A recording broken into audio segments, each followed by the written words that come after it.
завчера, не се лажам, има протест лозарите и блокираа патот градско прилаз. Сега исто како и вас, министерот Динковски рече дека тоа е партиски протест, дека има политиката вмешана прсти.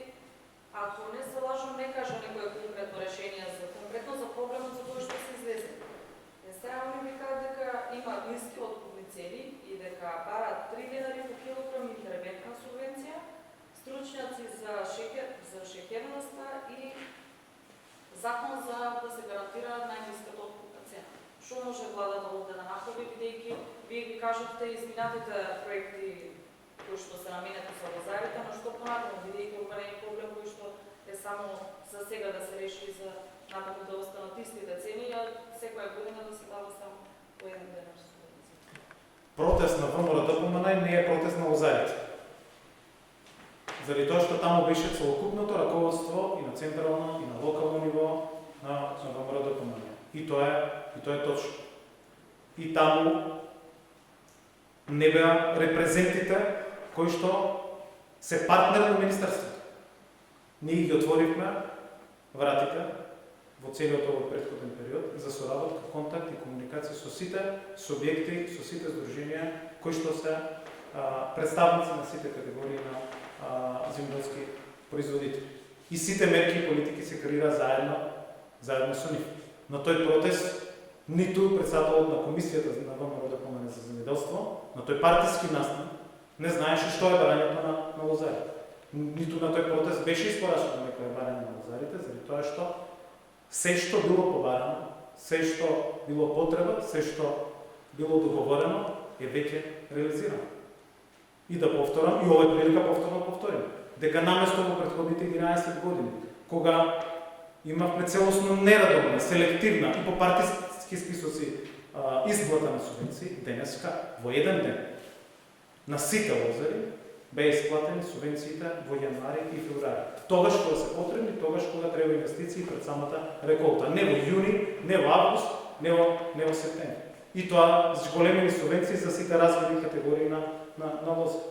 Се решија сите проблеми кои што ги тештаа лозарите, ако што беа креирани од ВМРО-ДПМН. Зашто се носеше посебен лекс специјалист закон за решавање на проблемите во теквишијата и со повардарие и со стефани винари. Тогаш кога откупувале грозија, а не го плателе на лозарите. 2 години или веќе трета реколта, нема ниту еден регистриран субјект во министерството, ниту еден откупувач, ниту една винарија која што должи ниту еден денар, ниту едно евро на ниту еден лозар. Благодарение на внимателната политика, благодарение на законското работење, дека ако некој должи на лозарите од претходната година, не може да откупува оваа година, така како што пишува во законот.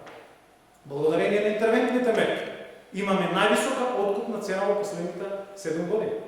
Имаме раст на извозот за 5 милиони евра годишно, поголем девизен прилив токму од извозот на флаширано вино. Ги сплативме штетите кои што ги тештаа исто лозарите во претходен период од раната март од 2017 година. Се носеа постојано интервентни мерки кои што се дизајнирани заеднички со лозарите. Така и оваа година имаше изјава и од министерот, премиерот, дека веќе заеднички партнерски на средните кои што беа во владата и со градоначалниците, и со пратениците, со сите представници од тој регион, е дизајнирана мерка и нова поддршка која што ќе следи. Така да, на овој партиски протест ниту имаше барање, ниту се збореше за барање. Да потсетам дека министерот таму отиде токму за да види што е проблемот. Немаше кој да го каже барањето, проблемот, зашто стана збор. А притоа председателот на комисијата на ВМРО-ДПМН поддржува барање која што не го знае. Заврши времето на манипулација, злоупотреби со лозарите. Затоа беше потребно денеска да расчистиме со се.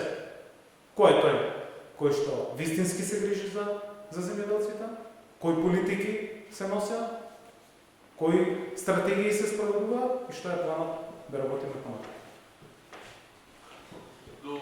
Како течат преговорите за законот за обвинителството? Беше најавена средба и за денеска, па нешто откажана. Има ли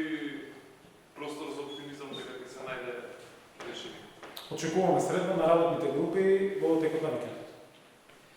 Добро, меѓу ми се обвинувањата со меѓу СДСМ и ВМРДПМН во однос на тоа кој го почи всушност процесот за донесувањето на законот за здравно обвинителство.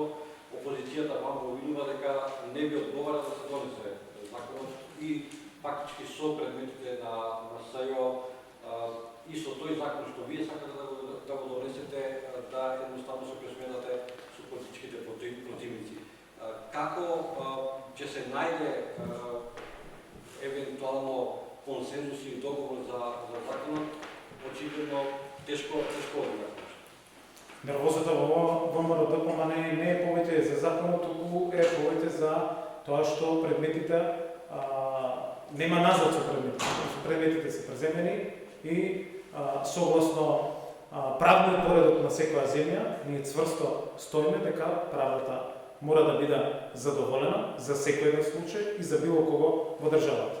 И ниту еден случај, ниту една истрага од сите овие кои што беа во претходниот период и сега се преземени од државното обвинителство треба да бидат рачистени до крај.